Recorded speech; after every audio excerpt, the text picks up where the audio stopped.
Hello everyone, welcome to my YouTube channel let's study साथ साथ। तो जैसा कि आपको पता है, इस चैनल पर अभी EMRS TGT PGT इंग्लिश के MCQs की सीरीज चल रही है। इसी सीरीज में आज की हमारी वीडियो है। देखिए, हम क्वेश्चन कर रहे हैं विलियम शेक्सपियर के, और विलियम शेक्सपियर से रिलेटेड जितने भी आपके क्वेश्चंस बनते हैं उन सबको मैं इसमें इंक्लूड कर रही हूँ। ठीक है, तो शुरू करते हैं आज की वीडियो। देखिए, first question first is in Shakespeare's Macbeth, who is Ross referring to when he uses the description Valens bridegroom? Options are Banquo, MacDonald, Macbeth या फिर फ्लिएंस। बताइए, ये रॉस कौन है? Who is Ross? और ये रेफरिंग टू में स्पेस है। ठीक है, referring to when he uses the description Valens bridegroom। सोचिए, आंसर कीजिए।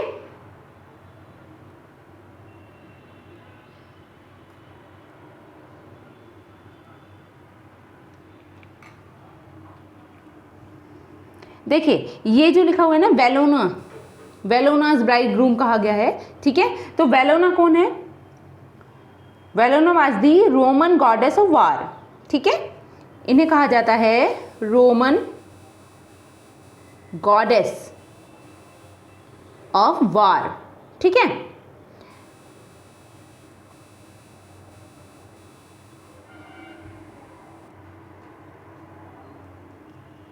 और जो रॉस हैं वो कौन है?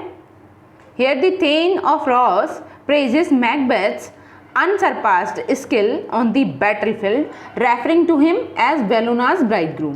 ठीक है, तो रॉस को क्या कहा जाता है? Velona's bridegroom। तो राइट आंसर क्या होगा इसका? Macbeth. Now moving to the next question. Second question is, was the hope drunk wherein you dressed yourself? What hope is Lady Macbeth talking about in Shakespeare's play Macbeth? यहाँ पे एक statement दी है, एक line दी है। Line क्या है? Was the hope drunk wherein you dressed yourself। तो ये जो hope वर्ड आया है, इससे क्या अर्थ है लेडी मैकबेथ का? What hope is Lady Macbeth talking about in Shakespeare's play Macbeth? Options are to kill Macduff, to be king hereafter, to get the damned sport of blood out, to believe that Banquo's ghost would not plague Macbeth। बताइए, यहाँ पे hope से उनका क्या अर्थ है?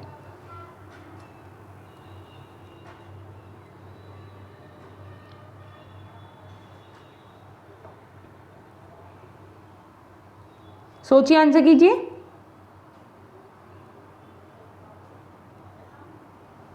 Yes, इसका जो right answer होगा वो होगा to be king here after.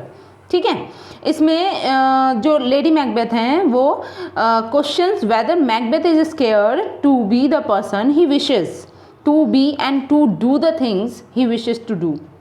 Okay, तो राइट आंसर क्या हो जाएगा? To be king hereafter. Now moving to the next question. Third question is, in Julius Caesar after Brutus presumed death his wife Portia। Options are, Portia क्या करती है? remarries, commits suicide, goes into hiding, goes into exile। Julius Caesar में after Brutus presumed death his wife Portia, what does she do?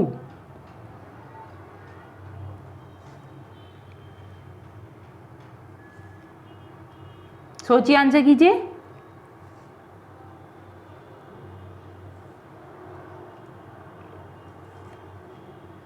Yes, she commits suicide.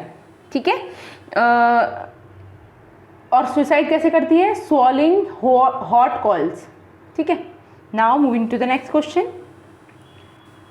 Fourth question is, kill Claudio who made this demand and in which play of Shakespeare? किसने ये demand की थी? किल क्लूडियो, और कौन से work में? Shakespeare के किस वर्क से है ये? ऑप्शंस हैं Ophelia in Hamlet, Olivia in Twelfth Night, Jessica in Merchant of Venice या फिर Beatrice in Much Ado About nothing.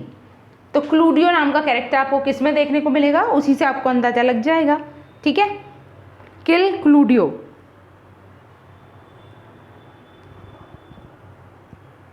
किसकी डिमांड थी ये?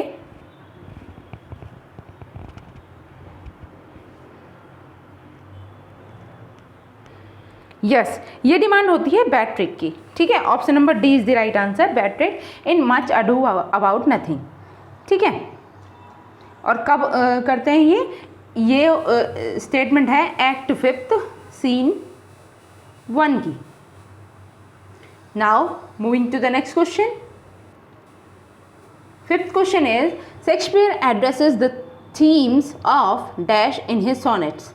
उनके जो सोनेट्स हैं उनमें बेसिकली जो मेन थीम है वो किस चीज़ की है शेक्सपियर की? Options are harmony, wealth, love and conflict, या फिर honesty, wealth, time and beauty. Next is peace, time, beauty, wealth, या फिर लव, ब्यूटी, टाइम, लॉयल्टी। तो what are the themes of Shakespearean sonnets?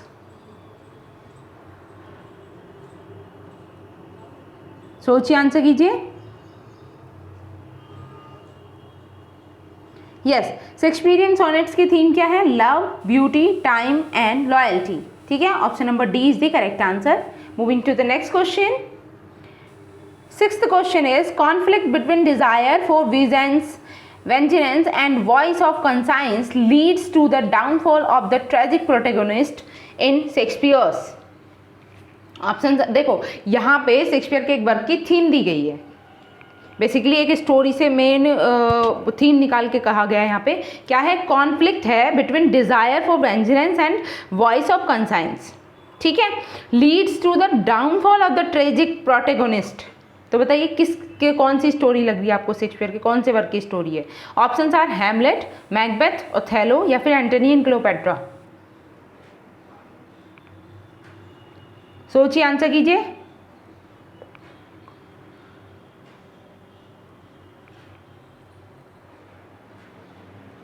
क्या होगा इसका राइट आंसर? यस, इसका जो करेक्ट आंसर है वो क्या है? हैमलेट। ठीक है, option number A is the correct answer.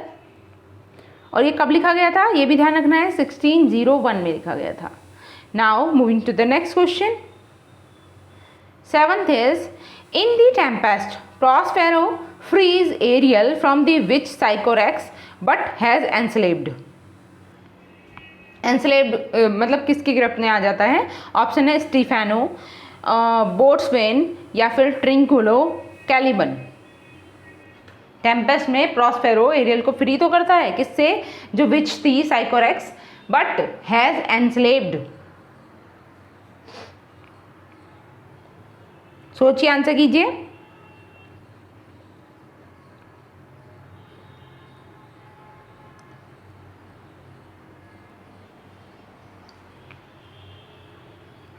क्या होगा इसका राइट आंसर?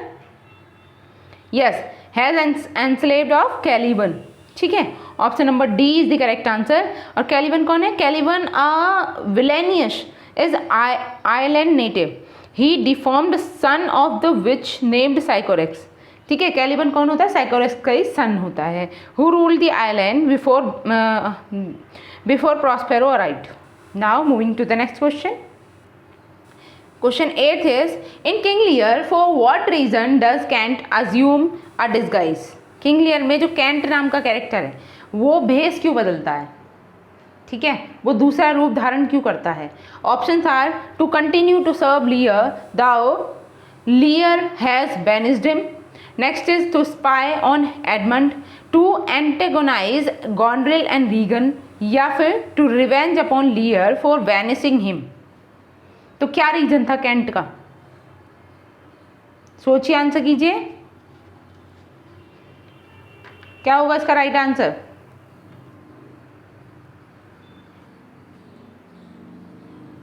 देखिए, कैंट जो था वो लियर का बहुत ही वफादार था। ठीक है, भले ही लियर ने उसे निकाल दिया था, लेकिन वो भेष क्यों बदलता है? To continue to serve Lear. ठीक है, जिससे कि वो लियर की फिर भी सेवा कर पाए।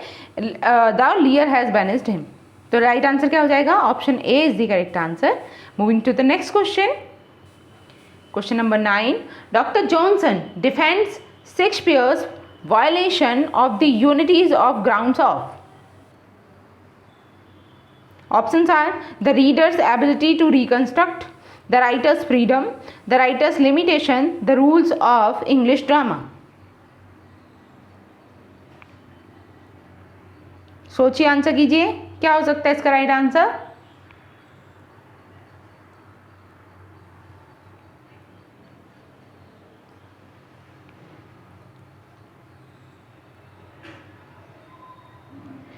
डॉक्टर जॉनसन जो हैं वो शेक्सपियर का जो वायलेशन है यूनिटीज़ का, ठीक है, 3 यूनिटीज़ को वो फॉलो नहीं करते हैं, उस चीज़ का उसे डिफेंड क्यों करते हैं?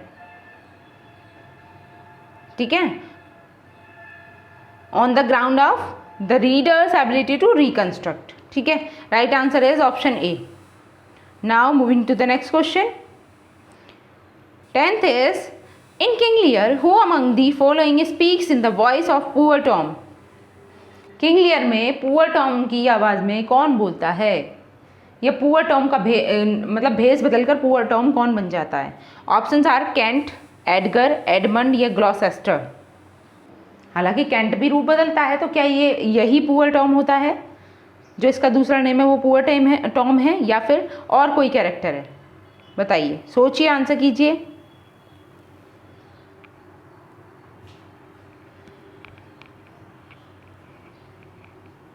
क्या होगा इसका right answer?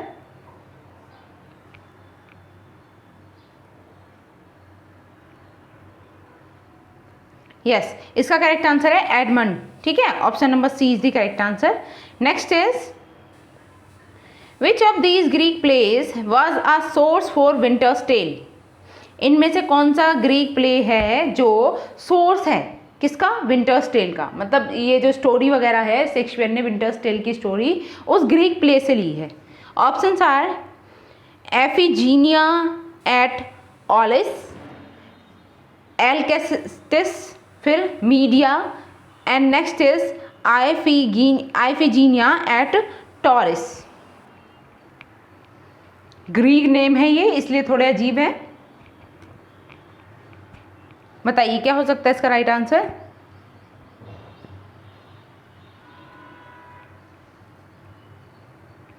The source of Winter's tell.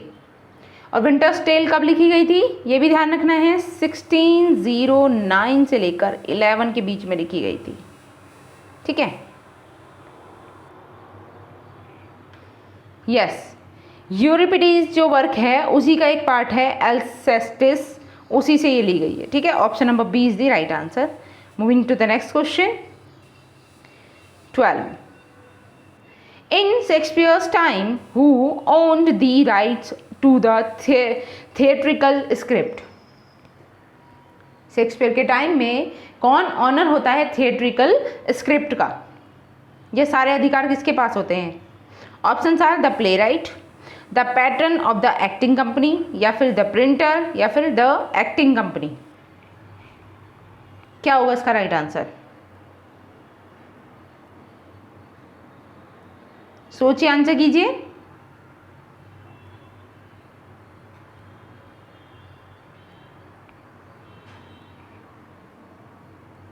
What should be the correct answer?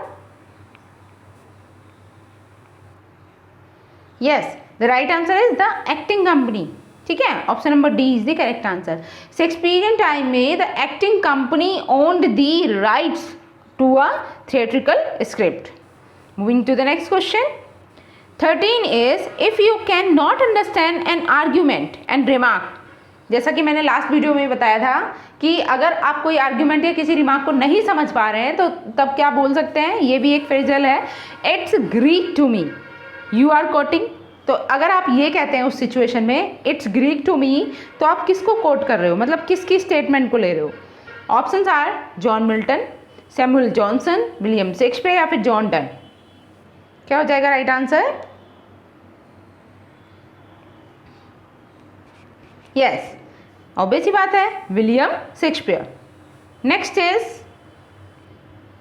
14th. Keep up your bright swords, for the dew will rust them. Good sinew you shall more command with ears than with your weapons. The above lines are addressed by Othello to. यहाँ पे जो ये सारी lines हैं ये Othello के द्वारा कही जाती हैं, ठीक है, लेकिन किससे कही जाती हैं ये पूछा जा रहा है. Options are Roderigo and officers, next is Brabantio, Roderigo and officers, या फिर duke and senators, next is Montano and Cassio. Who was the listener? किससे कहता है ओथेलो ये?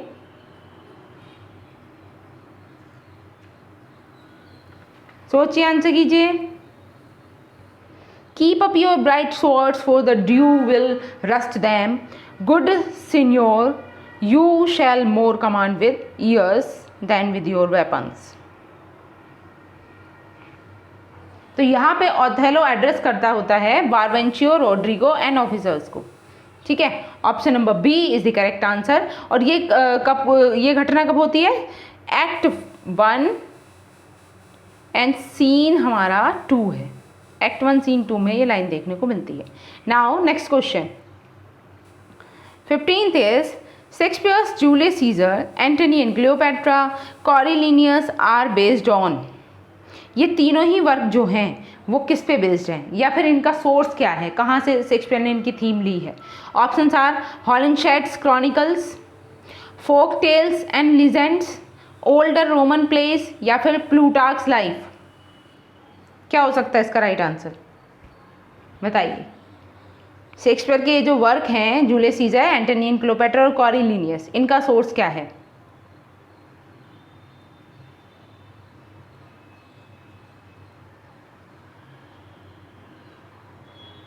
यस, इसका राइट आंसर क्या होगा? प्लूटार्क्स लाइफ. ये है इनका सोर्स, यहाँ से इनकी थीम ली गई है.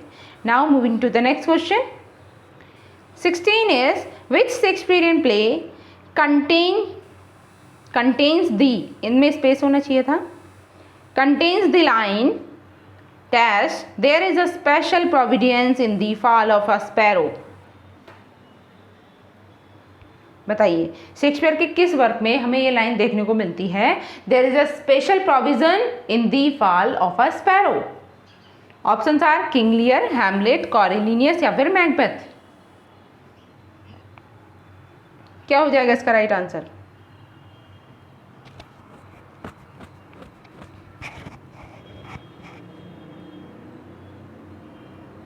ये हमें कहाँ देखने को मिलती है? हैमलेट में, ठीक है. Option number B is the correct answer. Next is 17 which of these plays by Shakespeare does not use cross dressing as a device. इनमें से वो कौन सा वर्क है जिसमें शेक्सपियर ने क्रॉस ड्रेसिंग को यूज़ नहीं किया है एक डिवाइस के रूप में?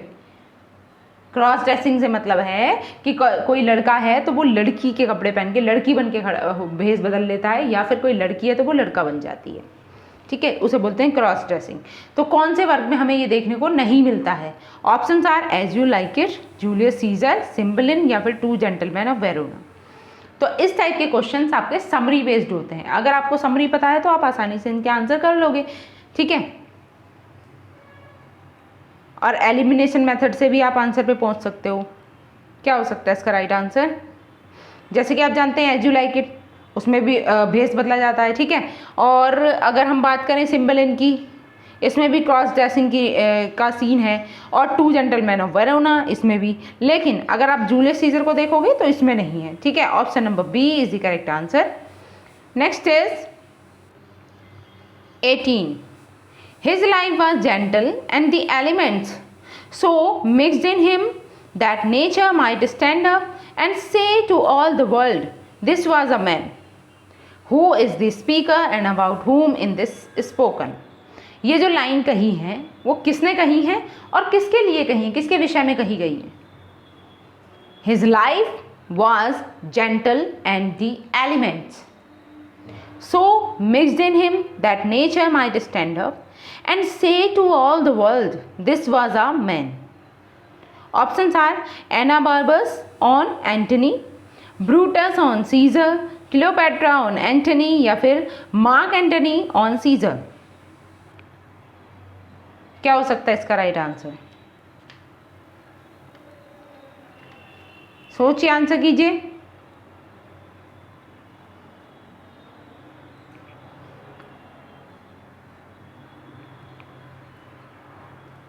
किसके विषय में कही गई है ये लाइन? ये कही गई है सीजर के विषय में, ठीक है। और कौन कहता है इन्हें? मार्क एंटनी, ठीक है। मार्क एंटनी कहता है सीजर के लिए। Mark Antony has said the above sentence to the Brutus in Julius Caesar. और एक्ट कौन सा है? एक्ट है फिफ्थ, सीन आल्सो फिफ्थ, ठीक है। एक्ट फिफ्थ, सीन फिफ्थ में ये लाइन देखने को मिलती है। Next is sexual possessiveness is the theme of Shakespeare के किस वर्क की ये थीम है? Sexual possessiveness. Options are Coriolanus, Julius Caesar, Henry Fourth part 1 या फिर आ मिडसमर्स नाइट ड्रीम। सोचिए, आंसर कीजिए।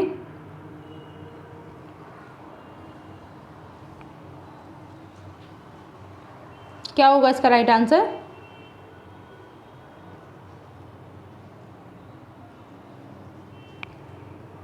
यस, इसका राइट आंसर है आ मिडसमर्स नाइट ड्रीम, ठीक है।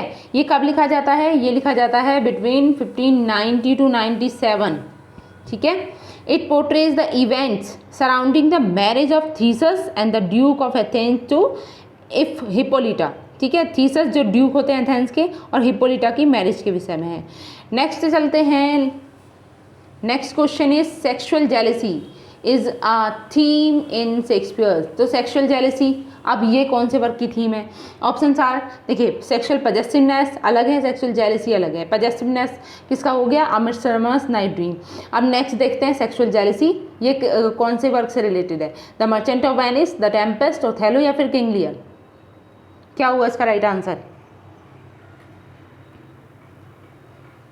सोचिए, आंसर कीजिए।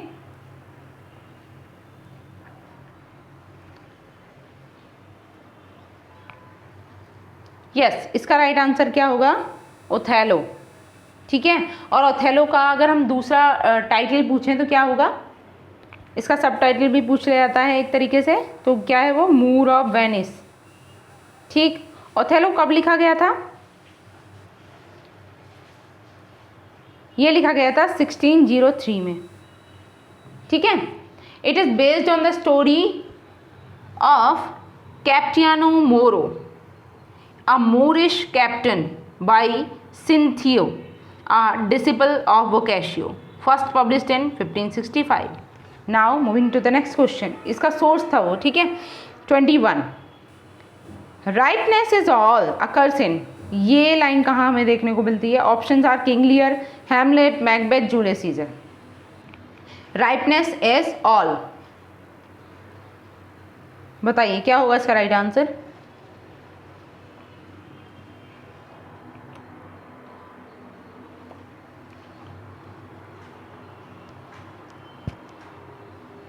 और ये लाइन कौन कहता है? देखिए, ये लाइन जो ली गई है वो ली गई है किंग लियर से, ठीक है। किंग लियर के एक्ट फिफ्थ, सीन सेकंड की ये लाइन है। एक्ट फिफ्थ, सीन सेकंड की लाइन है, ठीक है। और कौन कहता है इन लाइन्स को? तो ये कही जाती हैं एडगर के द्वारा। Edgar said these lines to Gloucester, ठीक है। Now next question 22. In which play by Shakespeare do we find widowed queen questioning the assumptions of male politics? कौन सा वर्क है वो? शेक्सपियर का ऐसा कौन सा वर्क है जिसमें हम देखते हैं कि एक विडोड क्वींस हैं और वो क्वेश्चन करती हैं the assumptions of male politics? Options are Henry fifth, Richard third, Antony in Cleopatra या फिर हैमलेट। क्या होगा इसका राइट आंसर?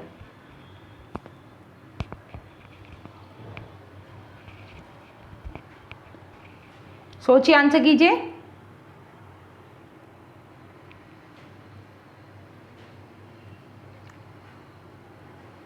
यस, इसका करेक्ट आंसर है Richard third. Option number B is the correct answer.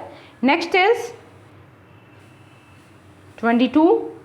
After Shakespeare made his debut as a London playwright, he was described as an upstart crow. यहाँ पे space होना चाहिए, ये N को अलग करके लिखते हैं, एन अपस्टार्ट क्रो बाय, बताइए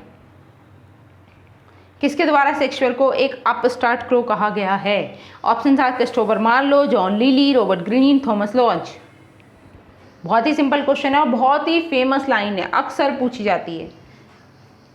तो किसने कहा था शेक्सपियर को एन अपस्टार्ट क्रो? ये कहा गया था रॉबर्ट ग्रीन के द्वारा, ठीक है। Option C is the right answer. Next is the relationship between Othello and Iago is an example of. Othello और इयागो के बीच का जो रिलेशनशिप है वो किस चीज़ का एग्जाम्पल है? इन्वर्जन का, आयरनी का, इन्यूंडो का, या फिर इन्वेक्टिव का? इन्वेक्टिव का किस चीज़ का एग्जाम्पल है? और ये दोनों कैरेक्टर कौन से वर्क में देखने को मिलेंगे हम? ओथेलो और इयागो। इयागो और ओथेलो ऑब्वियस सी बात है ओथेलो से हैं, ठीक है। और ये लिखा कब गया था ओथेलो? ये लिखा गया था 1603 में। और इसकी सेटिंग कहाँ की है? जैसा कि हम इसके सबटाइटल से भी समझ सकते हैं, द मूर ऑफ वेनिस। तो वेनिस किसकी सेटिंग है, ठीक है। The relationship consist of jealousy and malice from Iago side and trust and nobility from Othello. तो इसलिए वो इन्वर्जन का काम करता है रिलेशनशिप, ठीक है। Option number A is the right answer.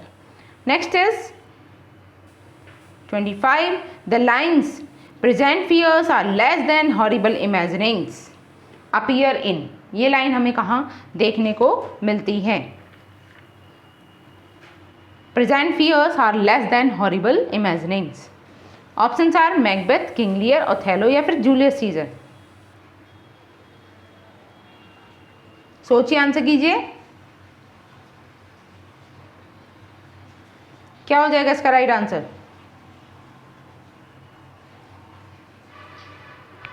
Yes, इसका करेक्ट आंसर है मैकबेथ। मैकबेथ में ये लाइन देखने को मिलेंगी, present fears are less than horrible imaginings. और अगर हम मैकबेथ के लिखने के बारे में पूछें कि कब लिखी गई थी ये, तो ये लिखा गया था 1599 से लेकर 1606 के बीच में, ठीक है। It was first published in first folio of 1623। Next is 26। देखिए 26 नंबर है, I love the man and do honour his memory on this side idolatry as much as any who said this. ये line कौन कहता है? Options are long, Ben Jonson, doctor Johnson या फिर Robert Greene. तो क्या हो सकता है इसका राइट आंसर? आप स्टेटमेंट को समझ के भी इसका आंसर कर सकते हो। स्टेटमेंट में देखा जाए तो शेक्सपियर की एक तरीके से प्रेजिंग हो रही है, ठीक है। तो रॉबर्ट ग्रीन ने तो कभी ज़्यादा प्रेज किया ही नहीं शेक्सपियर को, ठीक, तो इसलिए इसे एलिमिनेट कर सकते हो। बाकी तीन ऑप्शंस में से देखो, I love the man and do honour his memory on this side idolatry as much as any. तो ये लाइन किसके द्वारा कही गई थी?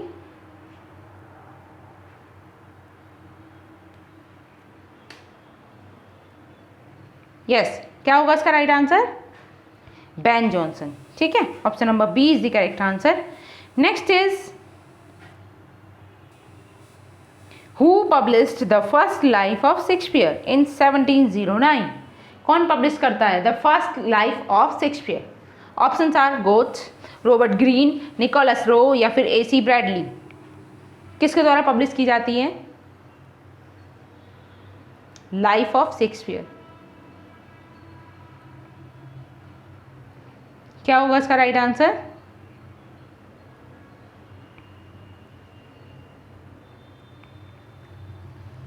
सोचिए, आंसर कीजिए। यस, इसका राइट आंसर होगा निकोलस रो, ठीक है। Option number C is the correct answer. Next is misery acquaints a man with strange bad fellows this line occurs in। ये लाइन हमें कहाँ देखने को मिलती है शेक्सपियर के किस वर्क से है? misery acquaints a man with strange bad fellows। Options are Othello, Tempest, King Lear या फिर मैकबेथ। सोचिए, आंसर कीजिए।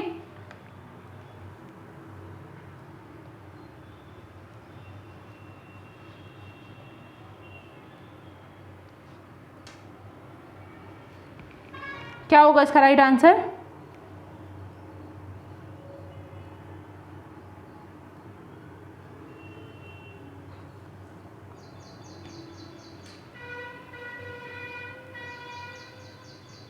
यस, इसका राइट आंसर क्या है? टेम्पेस्ट। ठीक है, option number B is the correct answer. Next is let the galled jade wince our withers are unwrung, where does it appear. ये वाली लाइन हमें कहाँ देखने को मिलती है? Macbeth, Hamlet, King Lear, Othello. Let the gallop jet winds our withers are unwrung. Yes, ये line हमें देखने को मिलती है किसमें? हैमलेट में। ठीक है, option number B is the correct answer. Moving to the next question, और आज का ये हमारा लास्ट क्वेश्चन होगा। Who is that can tell me who I am? Who says? कौन कहता है इस लाइन को? Who is that can tell me who I am? Options are King Lear, Othello, Macbeth या फिर हैमलेट। सोचिए, आंसर कीजिए।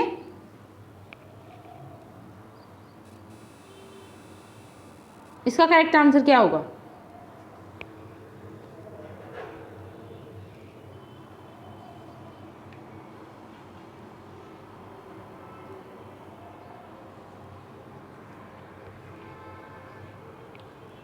यस, इसका जो राइट आंसर है वो है किंग लियर। ठीक है, option number A is the correct answer. Okay, तो आज के लिए हम इतना ही रखेंगे। आई होप मेरी ये वीडियो आपको अच्छी लगी होगी, और अगर वीडियो अच्छी लगी है तो प्लीज़ इसे लाइक करें, शेयर करें, और अगर आप चैनल पर नए हैं तो प्लीज़ सब्सक्राइब माई चैनल। ठीक है, और इसी तरीके से जुड़े रहें चैनल के साथ। तब तक के लिए thanks for watching, keep learning and keep supporting me. Thank you.